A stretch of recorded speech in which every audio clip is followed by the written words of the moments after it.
welcome back to Consultant's Corner. I'm Rebecca Brizi. This is my corner. I am a consultant. I'm doing that thing again today where I respond to a video on the Freelance Translator Tips channel. Yes, my brother's YouTube channel. He had a video last week talking about how not to use willpower and why not to use willpower. Today I'm actually agreeing with him and simply elaborating on what he talked about in his video. What's the problem with willpower? Conceptually, nothing. But when we consider it a standalone tool, it risks becoming more part of the problem than part of the solution. We can't just say, have willpower, and then we suddenly magically have willpower where we had none before. This is true with any sort of feeling or emotion. We can't just say, be motivated, and suddenly magically be motivated. We can't just say, believe in yourself, and suddenly magically go from not believing in ourselves to believing in ourselves. We have to actually do things that get us there. This approach is my whole issue with what is typically presented as motivational, that it's telling us to do the thing that we know we're supposed to be doing,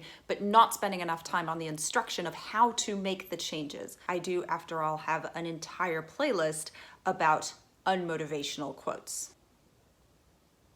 It's up there somewhere. Back to willpower. A summary of what my brother says. He creates situations and uses tools that mean that he can focus on actions and not have to rely on willpower. For example, if part of the need for willpower is to avoid distractions during working hours, he sets up blockers on all social media sites that he physically cannot access them for certain hours of the day. The point is to create the environment that allows us to naturally build the habits that get us to the goal. The willpower itself is not the goal. The willpower is a means to an end. When we shift the focus to what we can physically and tangibly do to achieve that end, the willpower is a consequence of us changing our habits over time. Another great point in the Freelance Translator Tips video is that willpower itself depletes energy. If all we do is rely on willpower and we sit at our desks and say, okay, I really have to bring up and drum up this willpower, this motivation to do the next thing, that's using up so much of our energy that the energy is then not there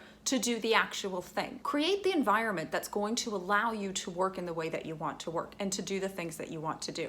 Even the things that you don't like to do, but you have to do. What about in business? What are the things that you struggle to do? What are those activities or actions or tasks where you find yourself calling on your willpower or trying to find a way to motivate yourself? How can you create the conditions to make those things happen?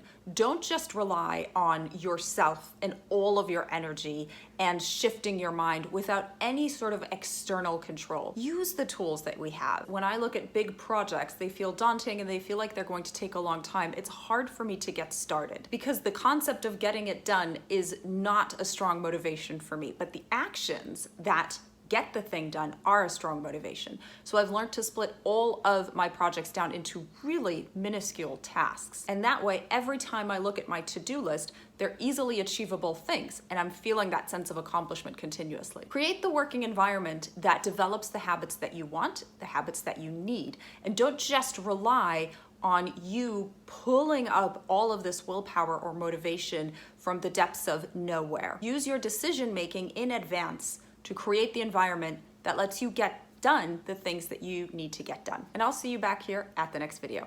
Bye now.